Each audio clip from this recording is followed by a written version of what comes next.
es tarde para nosotros. ¿Quién de ustedes sabe o quién de ustedes cree que Dios es un Dios de pactos?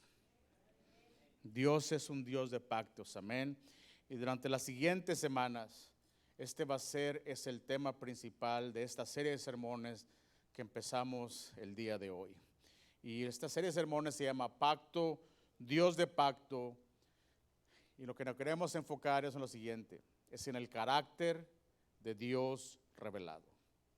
Es lo que queremos enfocarnos. Así que hoy comenzamos la primera semana y en esta tarde vamos a echar los fundamentos o la fundación o el cimiento, como usted quiera es llamarle, que es a llevarnos a través de esta serie por las próximas semanas. ¿Y por qué digo que esta es una tarde importante? Porque vamos a echar ese cimiento.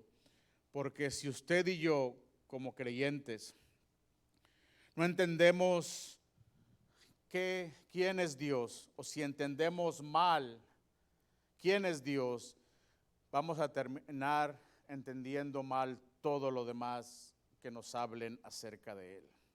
Ahora, la lucha o la batalla que muchas personas que nos llamamos cristianos no es con la idea de si Dios existe o no. Los que creemos en Cristo Jesús sabemos que Dios existe, que Él es real, pero creo que la lucha que la mayoría de nosotros tenemos en un punto de nuestro caminar con Dios es el saber quién es Dios o cómo es Dios. Y a veces cuando no sabemos quién es Dios o cómo Él se relaciona con nosotros, sin darnos cuenta, asumimos que Dios se relaciona con nosotros de la misma manera en que las personas suelen relacionarse entre sí. Las relaciones personales son cambiantes, ¿verdad? Si te agarran a ti en un buen momento, pues vas a ser amable con la persona con la que estás interactuando.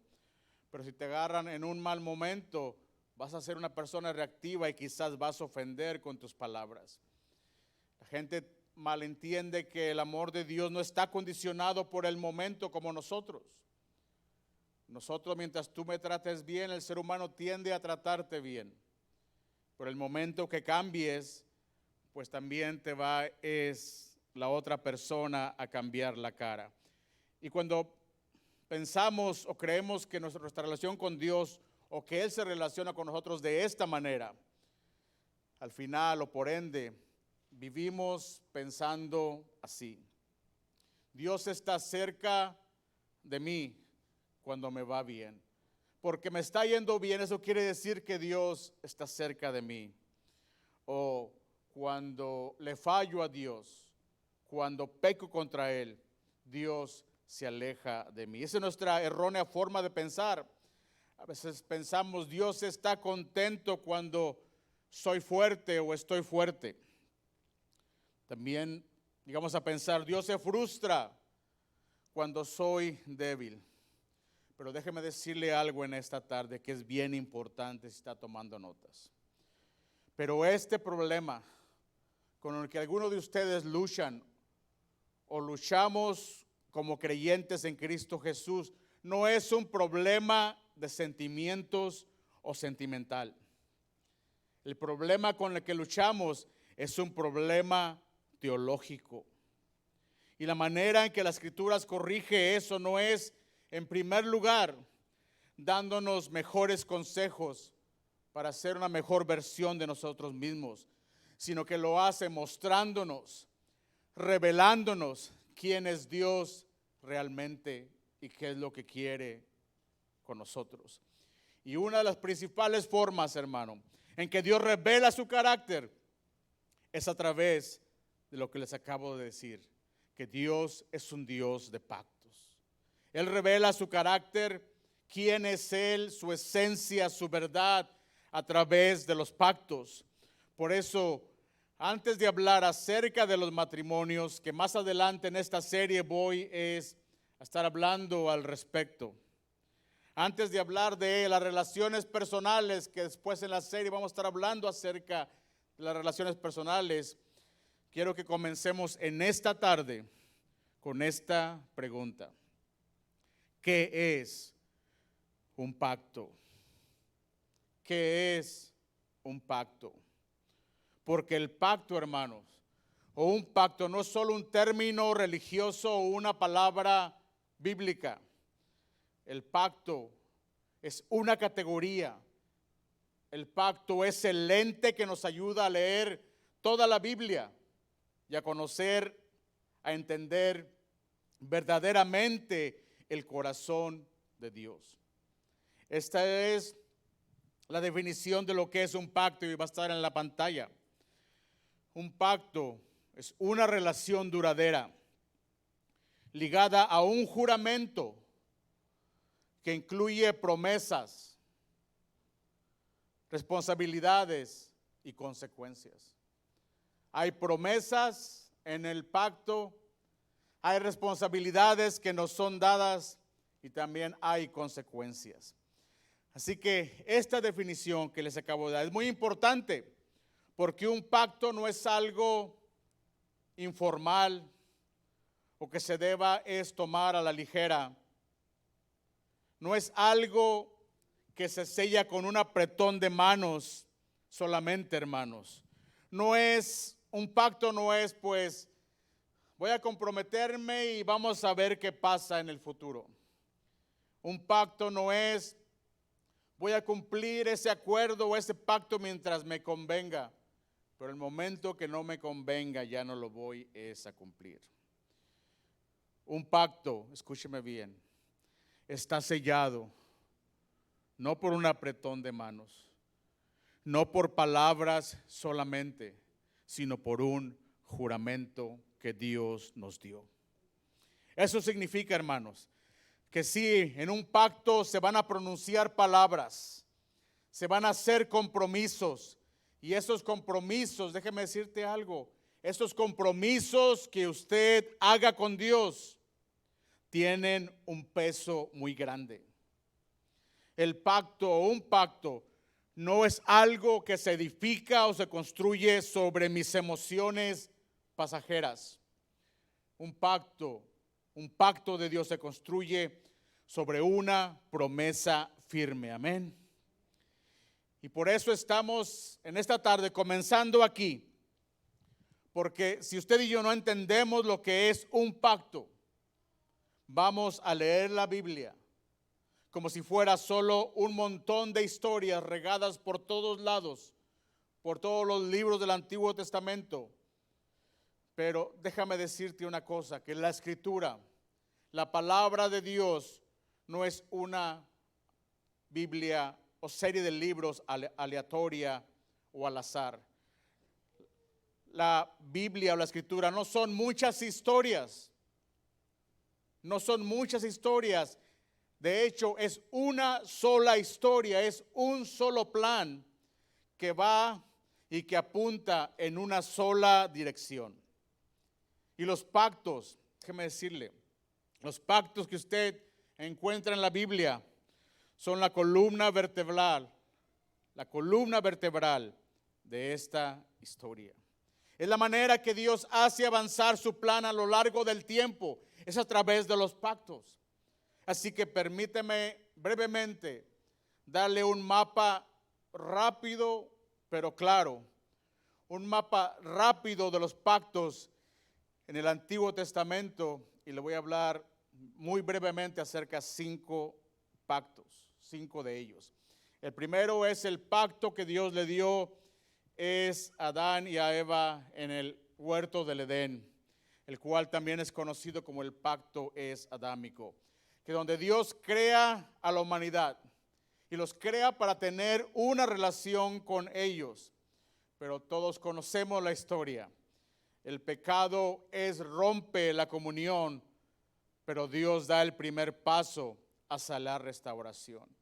Una cosa que es de notar en cada pacto que Dios hizo, en el Antiguo Testamento y en el Nuevo Testamento, Él nunca falló al pacto. Él nunca falló a sus promesas.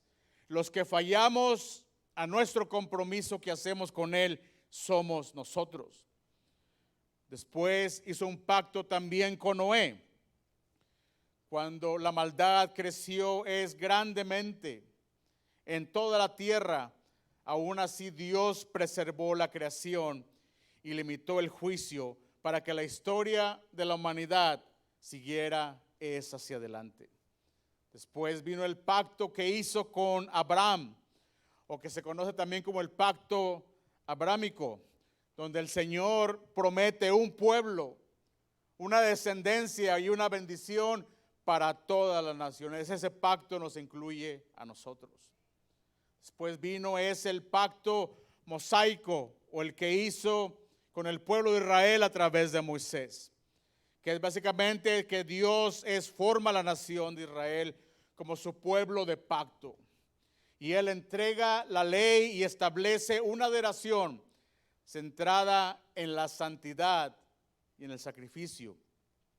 Y después viene otro pacto que también nos incluye a nosotros, que fue el pacto que Dios hizo con David, que se conoce como el pacto davídico, donde Dios promete un rey y un trono eterno, que apuntando a Jesucristo, el Mesías, amén. Así que cada pacto de estos 5 pactos que les he hablado brevemente en esta tarde, cada pacto añade claridad más al carácter y quién es Dios. Cada pacto que aquí les acabo de mencionar brevemente, cada pacto hace avanzar el plan de Dios. Y si observamos bien, es el patrón de cómo la humanidad respondió a cada pacto. El patrón es constante o es el mismo. ¿Por qué? Porque cada vez las personas fallan, cada vez el ser humano cae, pero Dios sigue adelante con su promesa. Así que un pacto no es solo algo que Dios hace, hermanos. Un pacto revela quién es nuestro Dios, amén. Y eso nos lleva a uno de los momentos más importantes de toda la Biblia, cuando Dios mismo nos dice con sus propias palabras quién es Él y cómo es Él.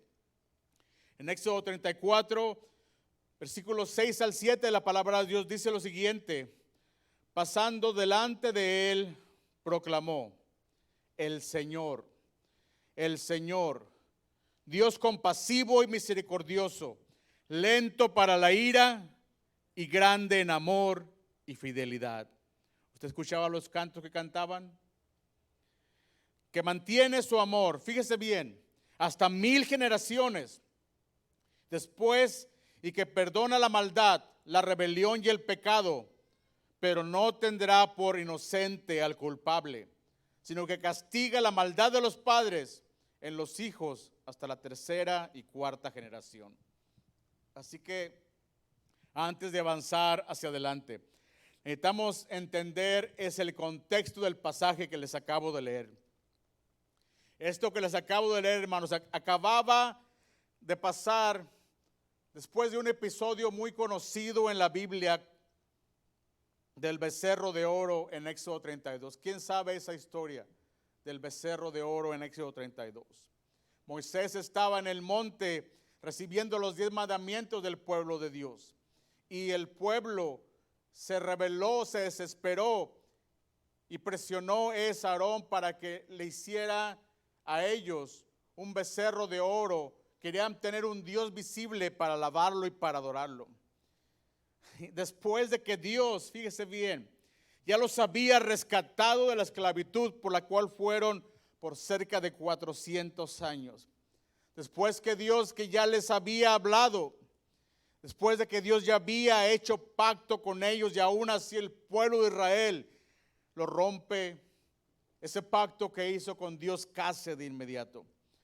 Entonces, ¿qué fue lo que pasó? Que el pacto, hermanos, fue violado, que la confianza que Dios depositó en ellos fue quebrantada, fue traicionada. Y aquí vemos a un Moisés tratando de batallando, y se lo encontramos en medio de todo esto. Moisés se encuentra intercediendo, rogando, pidiéndole a Dios que no retire su presencia de su pueblo y que no los extermine. Ese es el corazón de un hombre de Dios. Ese es el corazón de un pastor. Entonces, Moisés hace una petición pero muy valiente o muy audaz, diría yo.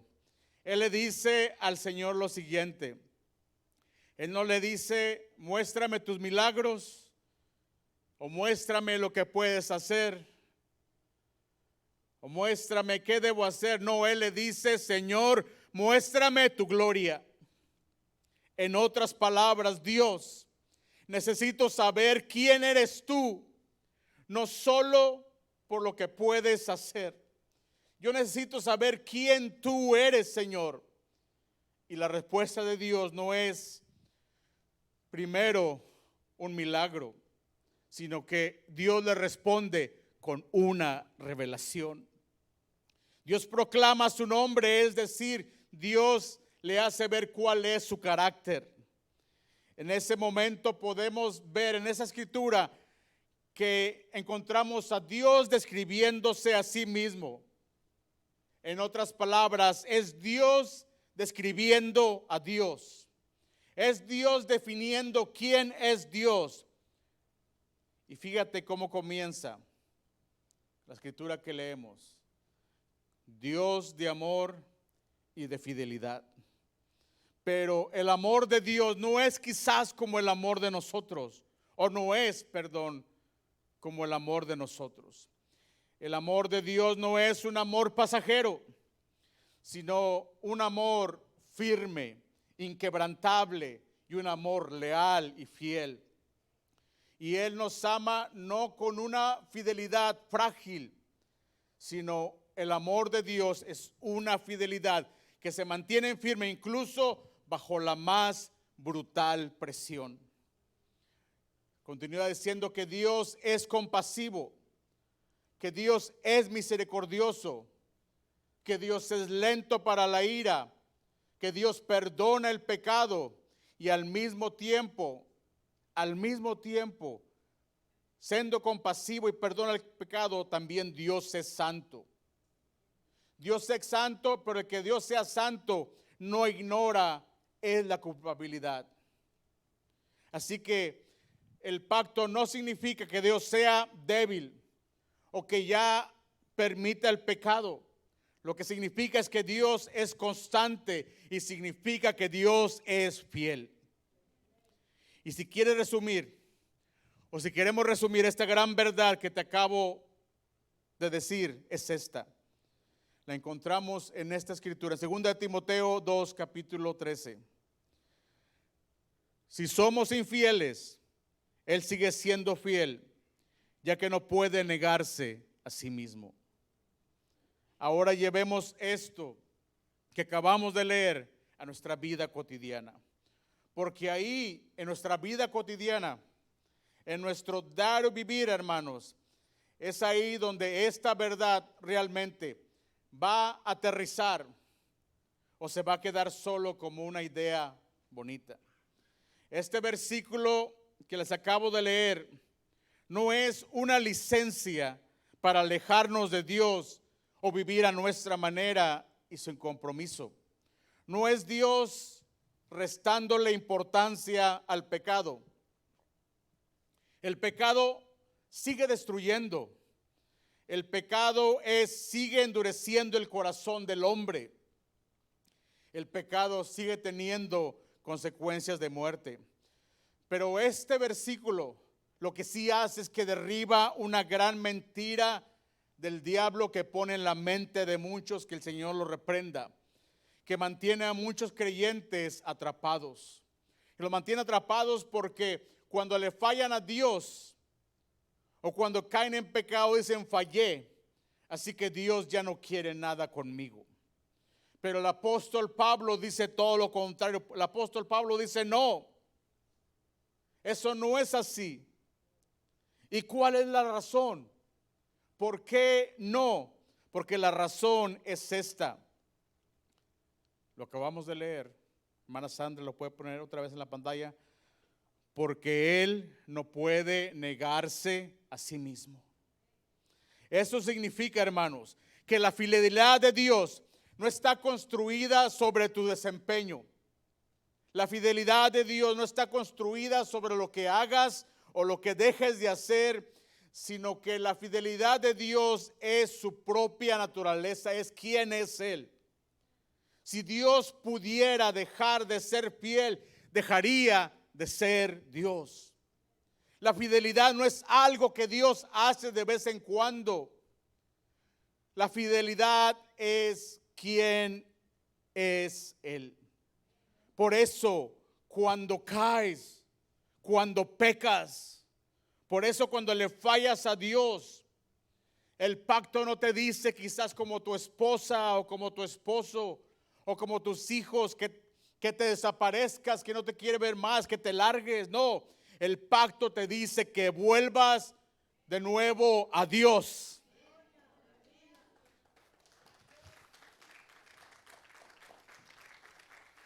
El pacto te dice que regreses a Dios, pero no a poner excusas, sino a volver bajo su luz admirable.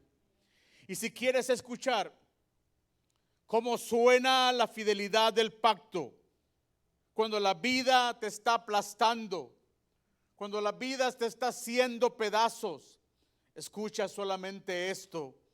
Lo encontramos en Lamentaciones 3:22 al 23. Ahora déjame decirte, este libro fue escrito en uno de los momentos más oscuros de la historia del pueblo de Israel. Ellos fueron llevados como esclavos al cautiverio a Babilonia.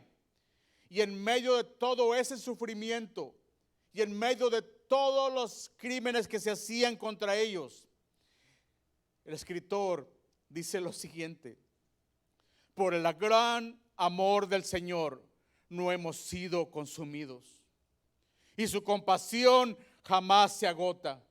¿Cuál es el gran amor de Dios si estamos en cautiverio? Continúa escribiendo: porque cada mañana se renuevan sus bondades, muy grande es su fidelidad. Así es como suena la fidelidad cuando la vida verdaderamente te está pesando en demasía. El libro de Lamentaciones, como lo decía, no fue escrito desde un paraíso vacacional en el Caribe mexicano.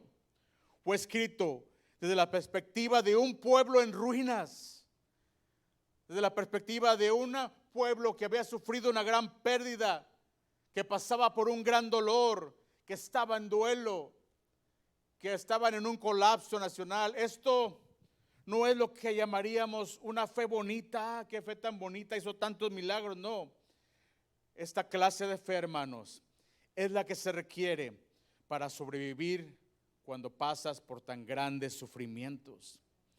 No hemos sido consumidos. ¿Y por qué? No porque ellos fueran extremadamente fuertes, no porque tuvieran toda la situación bajo control, no porque tuvieran la mentalidad perfecta. No fueron consumidos porque la compasión de Dios no se dio por vencida, porque la compasión de Dios nunca dejó de ser sobre ellos. Su misericordia volvió a aparecer una vez más cuando fallaron, y cuando fallaron otra vez más y otra vez más. Así que hoy estás en una temporada quizás en la que sientes que apenas estás resistiendo, que ya no puedes más. Escúchame bien lo que te voy a decir. La fidelidad de Dios, hermano, no es solo una idea abstracta, no es solo una doctrina que enseñamos con la que estás tú de acuerdo. La fidelidad de Dios es lo que te sostiene cuando ya no te queda fuerza para seguir adelante. Por eso no importa por lo que pases en la vida, si estás sufriendo enfermedades por largo tiempo, si tienes problemas en tu matrimonio, la fidelidad de Dios es la que te mantiene es de pie. Dale gloria a Dios en esta tarde.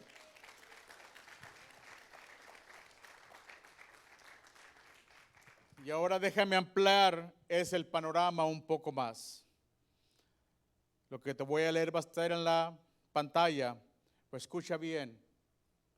Los pactos del Antiguo Testamento son las promesas que Dios fue revelando de manera progresiva y que finalmente señalan hacia y se cumplen plenamente en Jesucristo. Estos pactos no son eventos aislados, no son momentos religiosos al azar. Estos pactos que Dios hizo con su pueblo son una revelación progresiva de quién es nuestro Dios. Dios está construyendo, hermano, una historia a lo largo del tiempo. Él le ha dado promesas tras promesas hasta que esa historia nos conduce hacia una persona. Esos pactos apuntan hacia adelante hasta que la promesa tiene un rostro y un nombre. Y por eso el profeta Jeremías es tan importante, porque Jeremías no solo anuncia una nueva etapa religiosa para el pueblo de Israel y el mundo entero, sino que él promete un nuevo tipo de pacto, porque el patrón anterior era muy claro.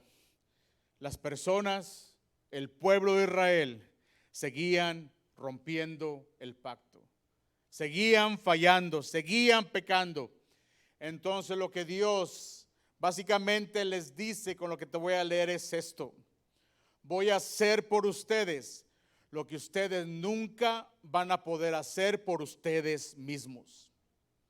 Jeremías 31, 34, la palabra de Dios dice de esta manera: vienen días, declara el Señor, en que haré con la casa de Israel y con la casa de Judá un nuevo pacto. No como el pacto que hice con sus padres el día que los tomé de la mano para sacarlos de la tierra de Egipto. Mi pacto, escúchame bien, que ellos rompieron. Aunque fui un esposo para ellos, declara el Señor. Porque este es el pacto que haré con la casa de Israel después de aquellos días, refiriéndose al día de Pentecostés. Declara el Señor: pondré mi ley dentro de ellos y sobre sus corazones las escribiré. Entonces yo seré su Dios y ellos serán mi pueblo. No tendrán que enseñar más cada uno a su prójimo y cada cual a su hermano, diciéndole: conoce al Señor, porque todos me conocerán, desde el más pequeño de ellos hasta el más grande, declara el Señor. Pues perdonaré su maldad y no recordaré más su pecado. Fíjese bien la atención en este pasaje que acabamos de leer. Fíjese lo que dice el Señor: mi pacto que ellos rompieron, aunque fui un esposo para ellos. El lenguaje que el Señor usa, hermanos, en esta escritura no es la clase de lenguaje que se usa en las cortes o en los tribunales, donde se llevan a las personas cuando un pacto o un contrato es violado, sino el lenguaje que usa el Señor es un lenguaje que se usa en la vida matrimonial. Dios nos describe una violación técnica de las reglas del pacto, sino que Él está describiendo una relación personal que ha sido traicionada. Lo que significa que el pacto que Dios ha hecho con nosotros es un pacto personal.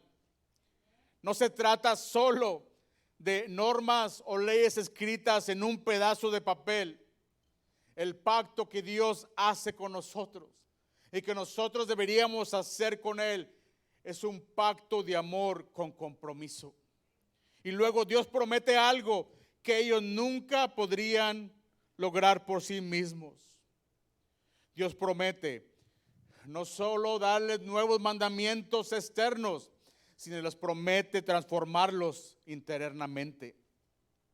Dios les promete ya no más una ley grabada es en piedra, como cuando le dio los 10 mandamientos a Moisés. Dios promete una ley escrita en el corazón de cada uno de nosotros. Dios promete no un Dios del que solo tú puedas escuchar hablar o saber acerca de Él. Él promete un Dios que puedes llegar a conocer de verdad personalmente.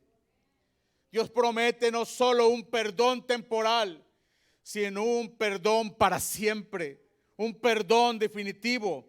Esto, hermanos, escúchame bien. Esto es lo que hace el nuevo pacto. Te lo voy a repetir otra vez. Esto es lo que hace el nuevo pacto que sea realmente nuevo. No solo te dice que es lo correcto, las cosas buenas que debemos hacer, sino que el nuevo pacto te transforma a la persona que intenta vivir correctamente. Amén. Ahora, ¿cómo sabemos, pastor? ¿Cómo sabemos que no estamos esforzando esta interpretación que nos estás dando? ¿Cómo sabemos?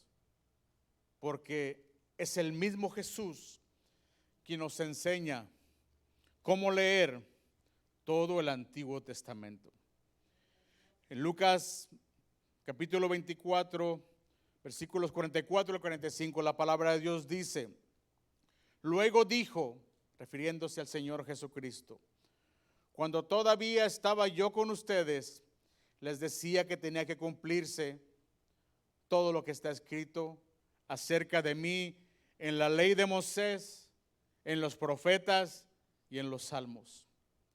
Entonces, dice la Biblia, les abrió el entendimiento para que comprendieran las Escrituras.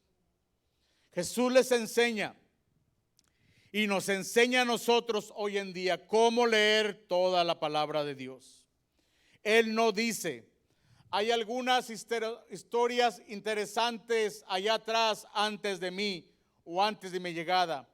Él dice: todo lo que está escrito acerca de mí en la ley de Moisés, en los profetas y en los salmos, todo esto tiene que cumplirse. Eso significa, hermanos, que el Antiguo Testamento no es una biblioteca, no es una serie de libros al azar, desconectados o desordenados.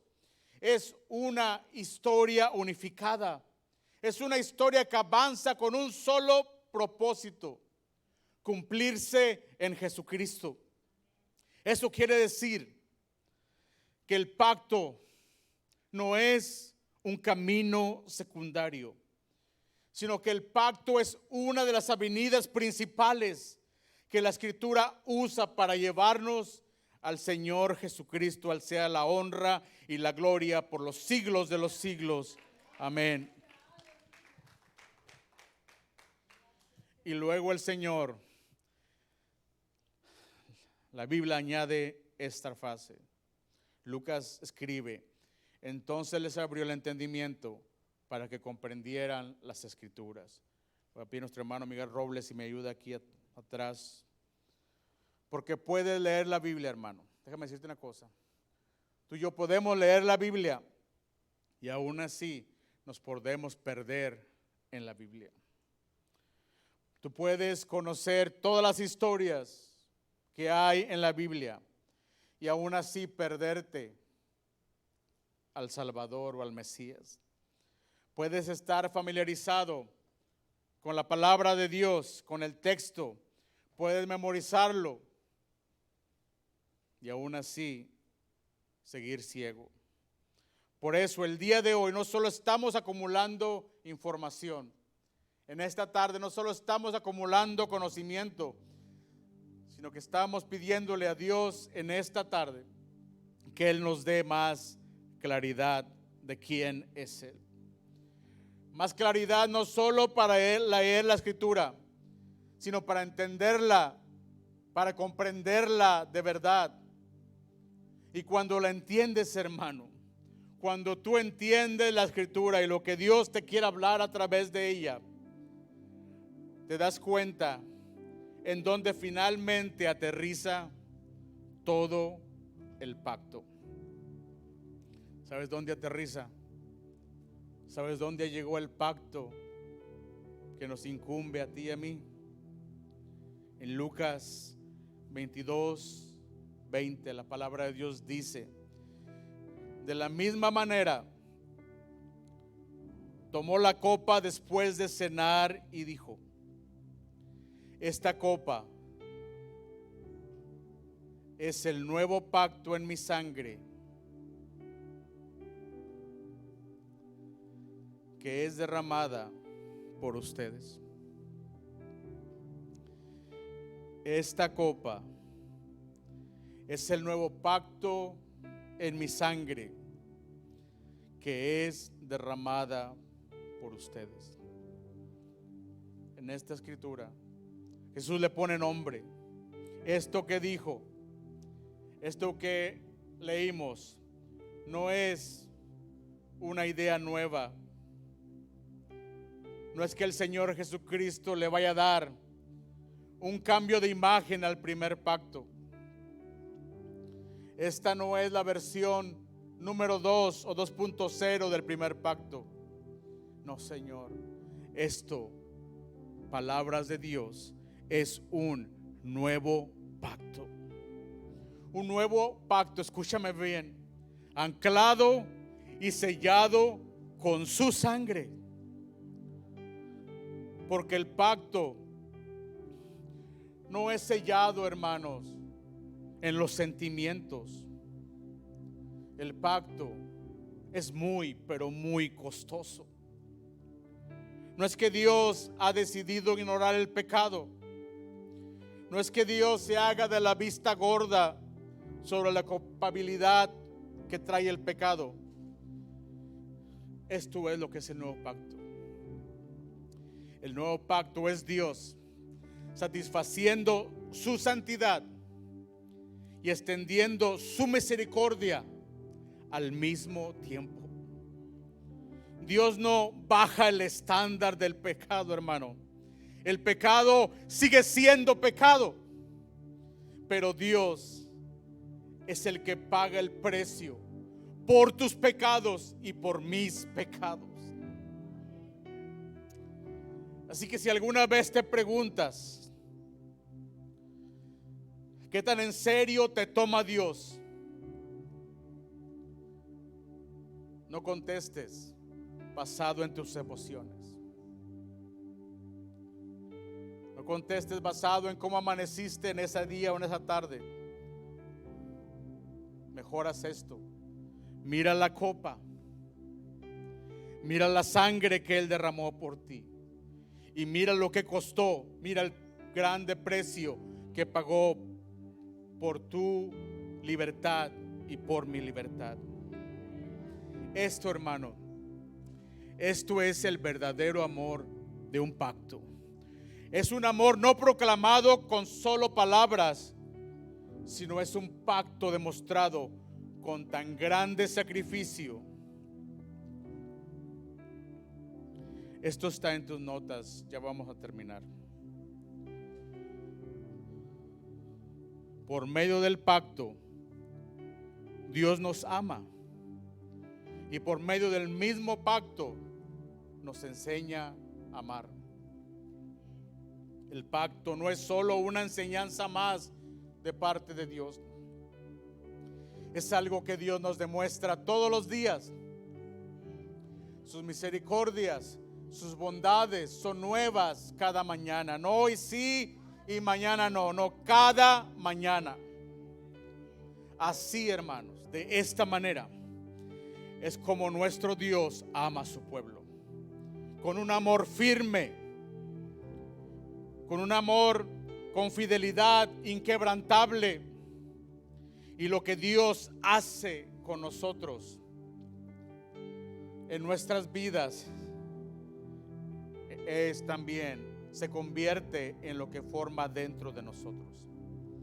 Por eso esto que estamos hablando en esta tarde quizás tiene mucho de teología, pero no es una doctrina que se va a quedar escrita solo en el papel. Es una realidad. El pacto de Dios es una realidad que moldea, es una realidad que transforma y forma vidas.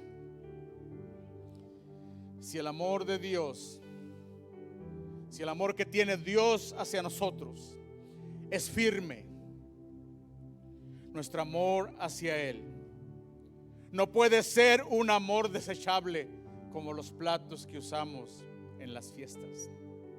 Si el amor de Dios es firme hacia nosotros, una vez más, nuestro amor hacia Él no puede ser un amor temporal o un amor desechable. Si Dios es fiel, si Él ha sido fiel con nosotros, no podemos tratar a las personas como cuando quiera te hablo y cuando no quiera no te voy a hablar. Si Dios se compromete con su pueblo, nosotros tenemos derecho a tratar las relaciones personales como si fueran temporales. Nosotros no tenemos ese derecho. Si Dios se compromete con nosotros, ¿quién somos nosotros para hacer lo contrario en nuestras relaciones personales? Y la Escritura lo dice con claridad.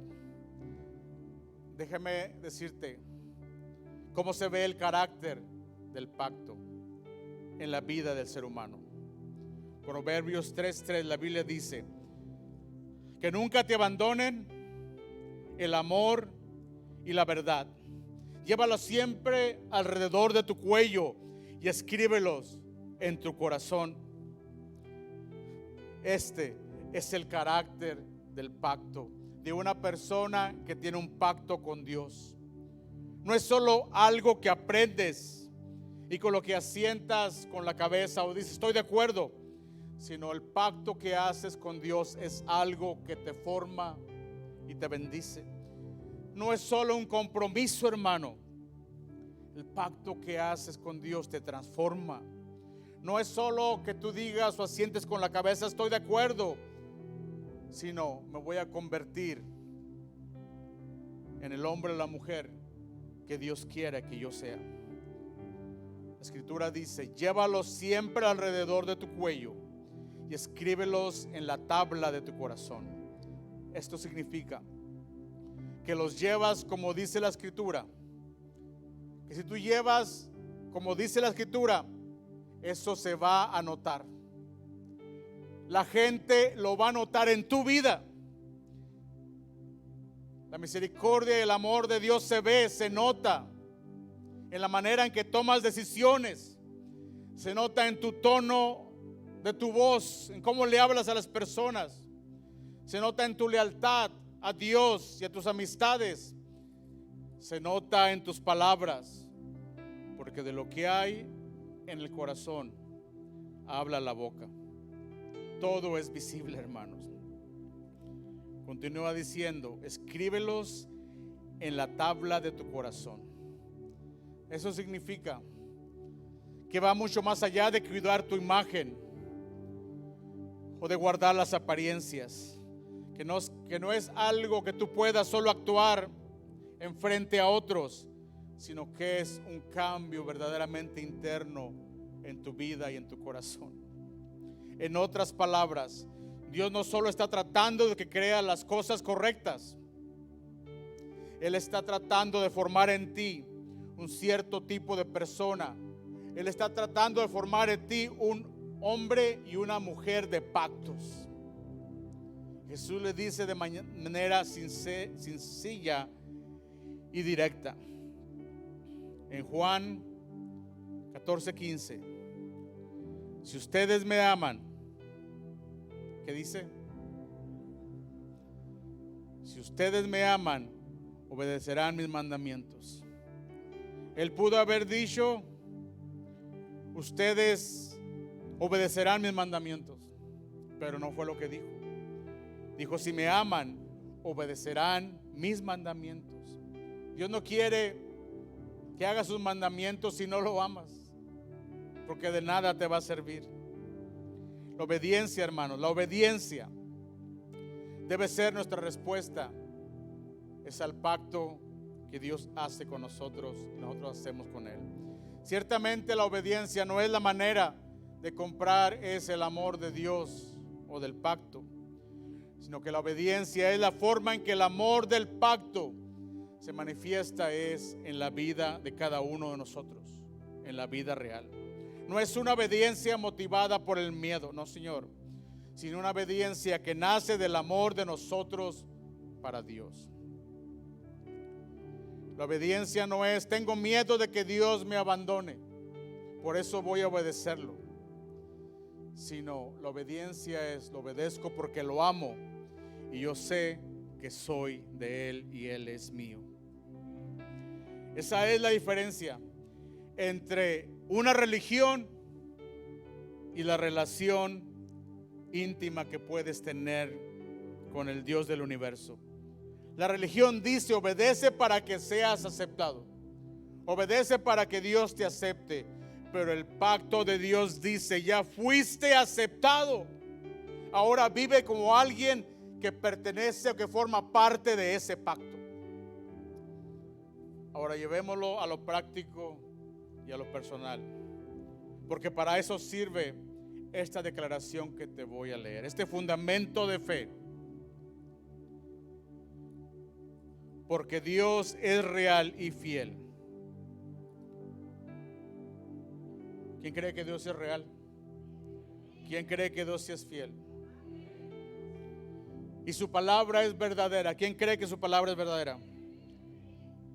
Confiaré en Jesús. Volveré a Él cuando falle.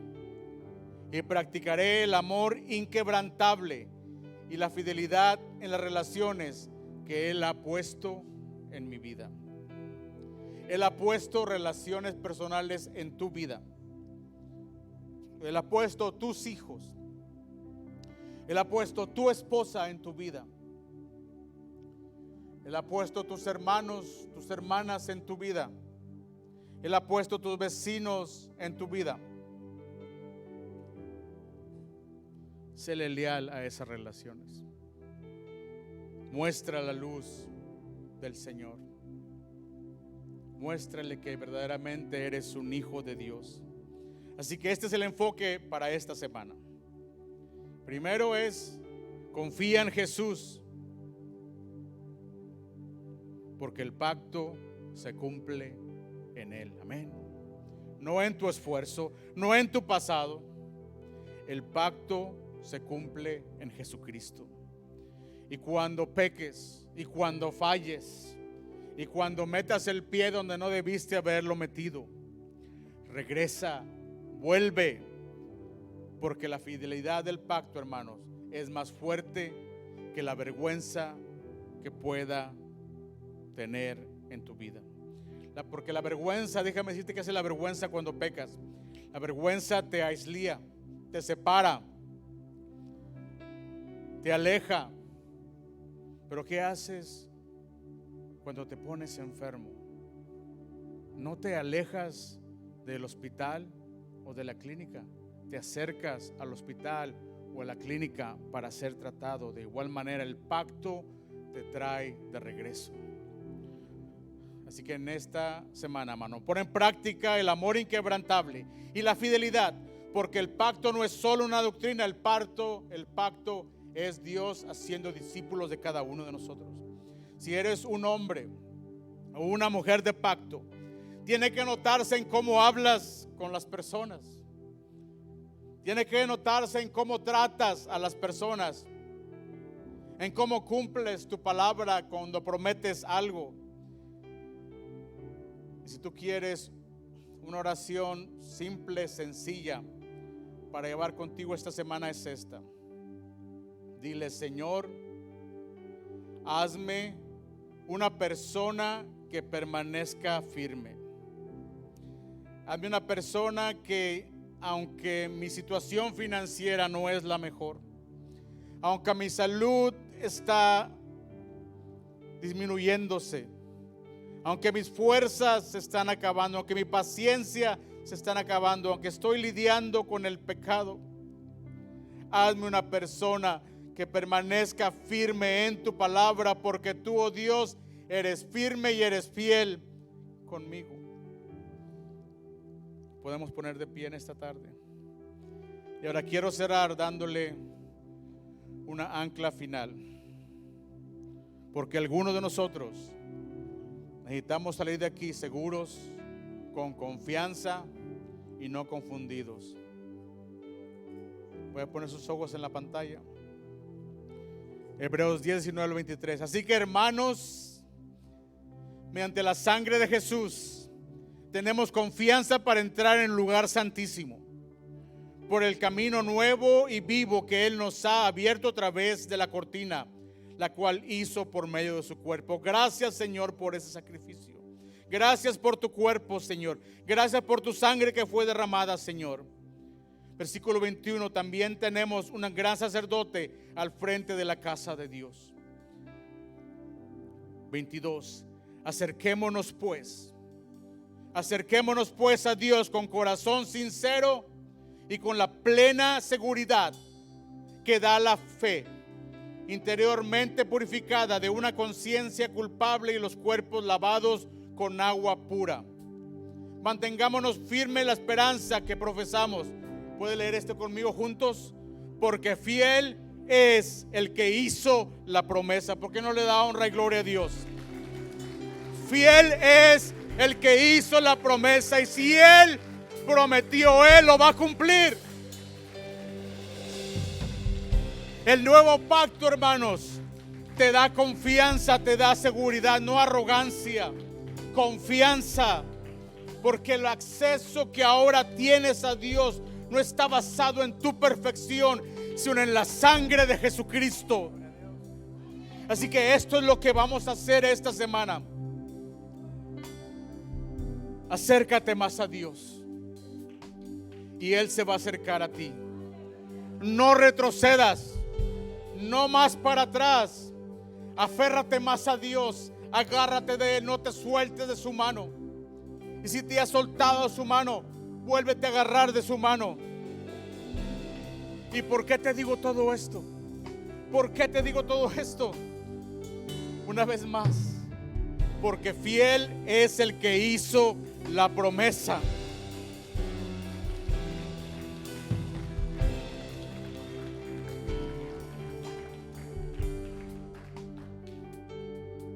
Antes de orar, déjame decirte esto, el equipo de oración, si pasa a la frente. Te voy a leer esto una vez más.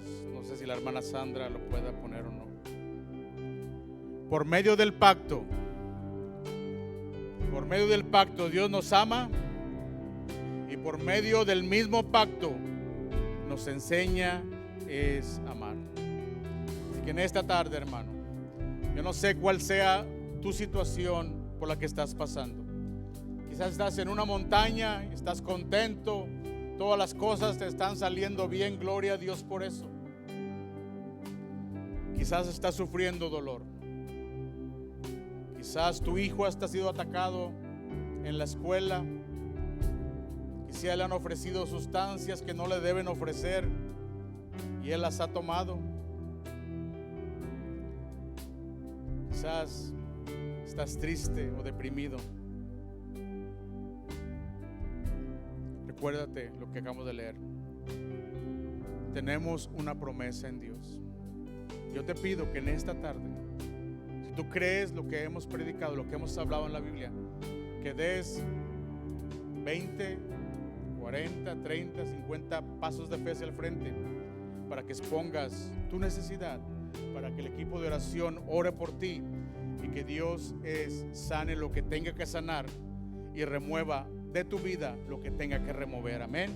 Así que oremos, inclinemos nuestro rostro. Señor, te damos gracias en esta tarde por tu grande amor y tu fidelidad, porque nos has ido revelando, Señor, a través de los tiempos, a través del Antiguo Testamento y del Nuevo Testamento, quién eres tú y tu carácter, Padre. Y sabemos, Señor, que no hemos sido consumidos, no es porque seamos mejores personas, sino porque tu misericordia es nueva cada mañana, Padre Celestial. Y en esta tarde tu pueblo, Señor, te damos honra y gloria, Señor. Y mientras te alabamos una vez más, en este momento yo te pido, Señor, por cada necesidad presente en esta tarde. Si hay necesidad de una enfermedad del cuerpo, que sea tu Espíritu Santo removiendo todo dolor físico, todo dolor del alma y del espíritu, todo ataque en la mente, en el nombre de Jesucristo de Nazaret. Que sea tu Espíritu Santo en este momento trayendo esperanza donde no hay esperanza. Pero más que esperanza, trae victoria a las situaciones por las que tu pueblo está atravesando, Señor. Guarda a tu pueblo, a cada uno de nosotros, en el hueco de tu mano, Señor. Gracias por tu fidelidad. Grande es tu fidelidad. Te alabamos y te adoramos y bendecimos tu nombre. Y en esta tarde ponemos nuestra confianza en ti, en el nombre de Jesús. Gloria a tu santo nombre. Amén y amén y amén. Pase al frente, hermanos, para que los hermanos oren por usted.